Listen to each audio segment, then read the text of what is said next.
Hi friends, ജെനീസ് ഫ്ലൈയിലേക്ക് എല്ലാ കൂട്ടുകാർക്കും സ്വാഗതം. അപ്പോൾ ഇന്ന് തയ്യാറാക്കുന്നത് കൊള്ളപ്പമാണ്. നല്ല ടേസ്റ്റി ആയിട്ടും ക്രിസ്പി ആയിട്ടും നമുക്ക് ചെയ്തെടുക്കാം. കുറച്ചൊന്ന് ശ്രദ്ധിക്കുകയാണെന്നുണ്ടെങ്കിൽ ഫസ്റ്റ് ടൈം തയ്യാറാക്കുന്നവർക്കും സിമ്പിളായിട്ട് ചെയ്തെടുക്കാൻ പറ്റുന്നതാണ്. അപ്പോൾ അതെങ്ങനെയാണ് ചെയ്യുന്നത് നമുക്ക് നോക്കാം. അപ്പോൾ എപ്പോഴും പറയുന്നതിട്ട് നിങ്ങൾ ആദ്യമായിട്ടാണ് എൻ്റെ ചാനൽ കാണുന്നതെങ്കിൽ ഒന്ന് സബ്സ്ക്രൈബ് ചെയ്യുക. കൂടെ വരുന്ന ബെല്ലൈക്കൺ എനേബിൾ ചെയ്ത് വെച്ചാൽ ഫ്യൂച്ചർ ഞാനിടുന്ന വീഡിയോസിൻ്റെയൊക്കെ നോട്ടിഫിക്കേഷൻ എനിക്ക് ലഭിക്കും. അപ്പോൾ വീഡിയോയിലേക്ക് പോകാം. കുഴലപ്പം തയ്യാറാക്കാൻ വേണ്ടി ഞാനിവിടെ വറുത്ത അരിപ്പൊടിയാണ് എടുക്കുന്നത്. ഇടിയപ്പം പത്തിരിയൊക്കെ തയ്യാറാക്കാൻ വേണ്ടി നമ്മൾ ഉപയോഗിക്കുന്ന അതേ അരിപ്പൊടി തന്നെ. അത് ഞാൻ 240 ml കപ്പിൽ 2 കപ്പ് ആണ് ഇവിടെ ഞാനൊന്ന് അളന്നെടുക്കുന്നുണ്ട്. അതൊരു പാത്രത്തിലേക്ക് എടുത്ത് മാറ്റി വെക്കാം. ഇനിയും നമ്മൾ ഈ അരിപ്പൊടി അളന്നെടുത്ത അതേ കപ്പിൽ തന്നെ ഞാൻ ഒരു 2.5 കപ്പ് വെള്ളമാണ് എടുക്കുന്നത്. വെള്ളം ഒരിക്കലും കൂടിപ്പോകാൻ പാടില്ല. അതുകൊണ്ടാണ് ഞാൻ അരിപ്പൊടിയും വെള്ളം അതേപോലെ തന്നെ അളന്നെടുത്തത്. അപ്പോൾ ഈ വെള്ളം ഒന്ന് നന്നായിട്ടൊന്ന് വെട്ടിത്തിളയ്ക്കണം. അതിനുവേണ്ടി ഞാൻ അടുപ്പ് കത്തിച്ച് അടുപ്പിലേക്ക് വെച്ചിട്ടുണ്ട്. അതിലേക്ക് ഇതിനാവശ്യമായിട്ടുള്ള ഉപ്പൂടെ ചേർക്കാം. അപ്പോൾ നമ്മൾ കുഴലപ്പം തയ്യാറാക്കുമ്പോൾ അതിലേക്ക് കുറച്ച് കാര്യങ്ങൾ ഒന്ന് അരച്ച് ചേർക്കാനുണ്ട്. ഞാനിവിടെ ഒരു അരമുറി തേങ്ങ ചിരകി എടുത്തിട്ടുണ്ട്. ചെറുതായതുകൊണ്ട് ഒരു 3 അല്ലി വെളുത്തുള്ളി എടുത്തിട്ടുണ്ട്.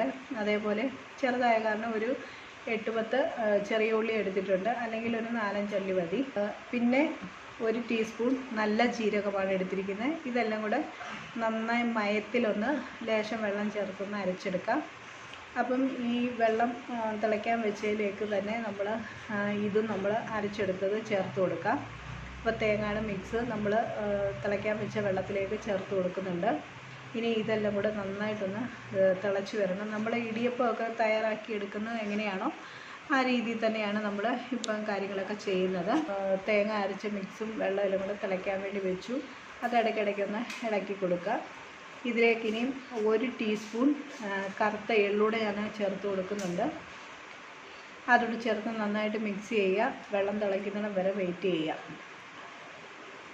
ഇപ്പോൾ ഇവിടെ തേങ്ങയും എല്ലാം കൂടെ ചേർത്ത് വെച്ചിരിക്കുന്ന വെള്ളം നന്നായിട്ട് തിളച്ച് വന്നിട്ടുണ്ട്. ഇതിലേക്ക് വേണം നമ്മൾ അരിപ്പൊടി ചേർത്ത് കൊടുക്കാൻ.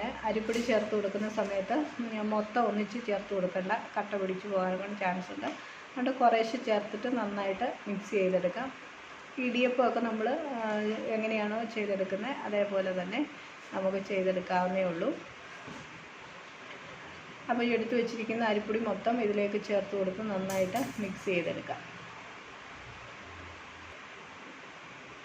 അപ്പോൾ ഞാനിവിടെ എടുത്തു വെച്ചിരിക്കുന്ന അരിപ്പൊടി മൊത്തം ചേർത്ത് കൊടുത്തിട്ടുണ്ട്. ഇനി നന്നായിട്ട് ഇതിൽ നമുക്കൊന്ന് മിക്സ് ചെയ്തെടുക്കാം. അപ്പം ഇതിപ്പോൾ കാണുമ്പോൾ തന്നെ അറിയാം, നമ്മൾ ചേർത്ത് കൊടുത്തിരിക്കുന്ന വെള്ളവും ഈ അരിപ്പൊടിയും അതിനകത്ത് ഒന്നിച്ച് ചേരാനുള്ളത് മാത്രമേ ഉണ്ടായിരുന്നുള്ളൂ. ഇനി നമ്മളിത് കൈ വെച്ച് തന്നെ നന്നായിട്ടൊന്ന് കുഴച്ചെടുക്കണം. അപ്പം തീയെല്ലാം ഓഫ് ചെയ്തും വെച്ച് നമുക്ക് ഇത് മാറ്റി വെക്കാം. കുറച്ച് ഇതിനകത്തിൽ കൈ ഇട്ട് നമുക്കൊന്ന് കുഴച്ചെടുക്കാൻ പരുവത്തിലാവുന്നിടം വരെ നമുക്ക് ഒന്ന് മാറ്റി വെച്ച് കൊടുക്കാം. അപ്പോൾ ഇതിപ്പം ആയിട്ടുണ്ട്. ഇന്നതിൽ കൈയിടുന്ന ചൂടുണ്ട്. ഞാൻ ആ ചൂട് വെച്ച് തന്നെയാണ് ഇതൊന്ന് കുഴച്ചെടുക്കുന്നത്. അപ്പം കൈ വെച്ച് തന്നെ നമുക്കിതൊന്ന് കുഴച്ചെടുക്കാം. അപ്പോൾ കുഴച്ചെടുത്തത് ഞാൻ നമ്മുടെ കിച്ചൺ മാറ്റയിലോട്ട് മാറ്റിയിട്ടുണ്ട്.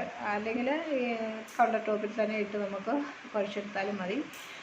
ഇതിലേക്ക് ഞാൻ ഒരു ടേബിൾ സ്പൂണോളം വെളിച്ചെണ്ണ ചേർത്ത് കൊടുത്തിട്ടുണ്ട്. അതിനുശേഷം നന്നായിട്ട് 2 കൈ ഉപയോഗിച്ച് നന്നായിട്ട് ഇതൊന്ന് കുഴച്ചെടുക്കാം. ഇത് നല്ല സോഫ്റ്റായി കിട്ടാൻ വേണ്ടിയാണ് നമ്മളിങ്ങനെ 2 കൈ വെച്ച് ഇതൊന്ന് നന്നായിട്ടൊന്ന് കുഴച്ചെടുക്കുന്നത്.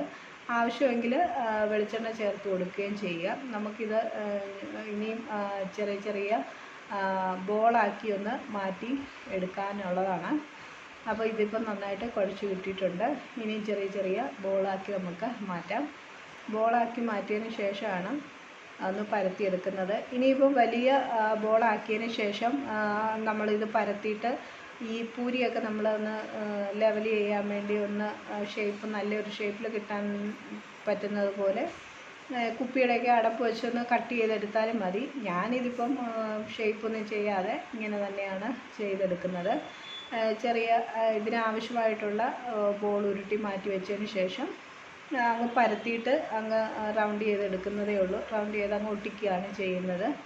ഇനിയും അരികൊക്കെ നല്ല പെർഫെക്റ്റായിട്ട് തന്നെ വരാനെ കൊണ്ട് നമ്മളൊന്ന് പരത്തിയതിന് ശേഷം കുപ്പിയുടെയോ അല്ലെങ്കിൽ ഒന്ന് കട്ടർ ഉപയോഗിച്ച് നമുക്ക് റൗണ്ടായിട്ട് തന്നെ നല്ല ഷേപ്പിലൊന്ന് കട്ട് ചെയ്തെടുത്തതിന് ശേഷം നമ്മൾ ചുറ്റിയെടുത്തിട്ട് ഒട്ടിച്ചാലും മതി.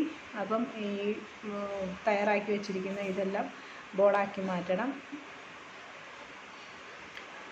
അപ്പം ഞാൻ എപ്പോഴും ചെയ്യുന്ന രീതിയിലാണ് ഇപ്പോൾ കാണിക്കുന്നത്. ഞാനിവിടെ ഒരു വാഴയില എടുത്തൊന്ന് വാട്ടിയെടുത്തിട്ടുണ്ട്. അതിലേക്ക് നന്നായിട്ട് വെളിച്ചെണ്ണ ഒന്ന് തേച്ച് കൊടുക്കുന്നുണ്ട്. അതിനുശേഷം ഈ നമ്മൾ ഉരുട്ടി വെച്ചിരിക്കുന്ന ഒരു ബോൾ എടുത്ത് അതിൻ്റെ ഒരു ഒത്ത മധ്യത്തിലേക്ക് വെക്കും. അതിനുശേഷം ഒരു സൈഡ് കൊണ്ട് അല്ലെങ്കിൽ രണ്ടായിട്ട് ഈ ഇല എടുത്താലും മതി. ഇതിപ്പോൾ ഞാൻ വലിയ ഇല ആയതുകൊണ്ട് നേരെ മടക്കി അതിന് മുകളിലേക്ക് വെച്ചു.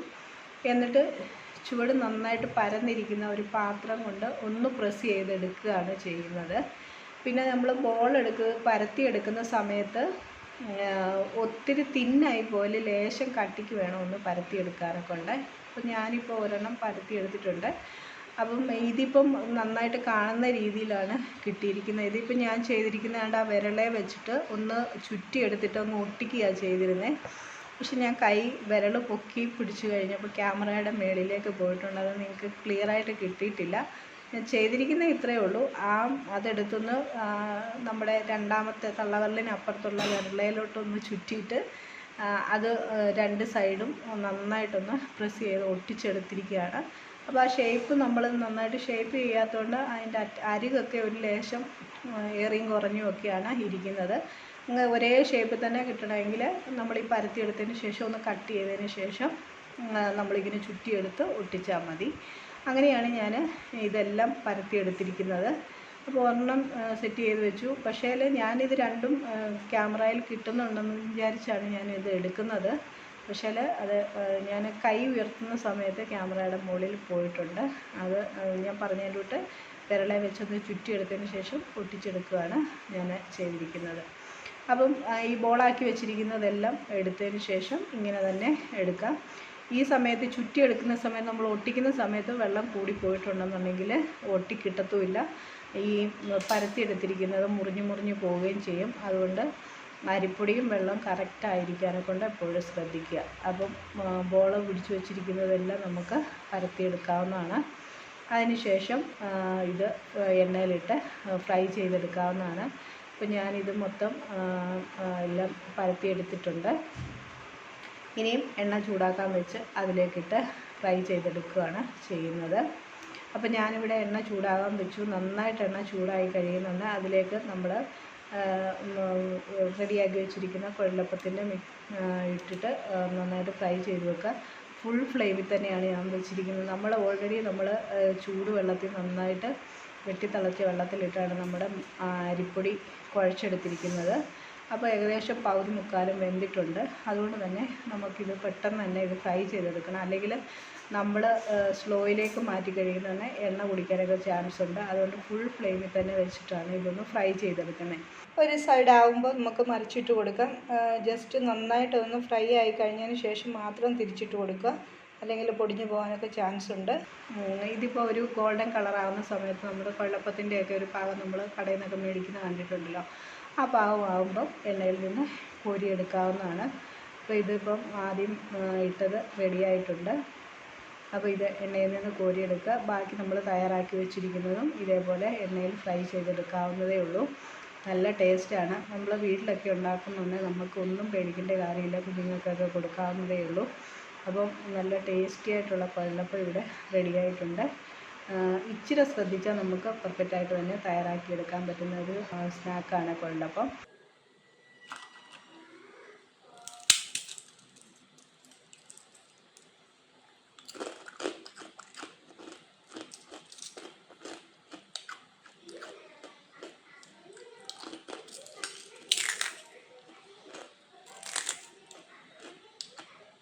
അപ്പോൾ എല്ലാവരും ഒന്ന് ട്രൈ ചെയ്ത് നോക്കുക. വീഡിയോ ഇഷ്ടമാവുകയാണെന്നുണ്ടെങ്കിൽ ഒന്ന് ലൈക്ക് ചെയ്യാനും ഷെയർ ചെയ്യാനും മറക്കല്ലേ.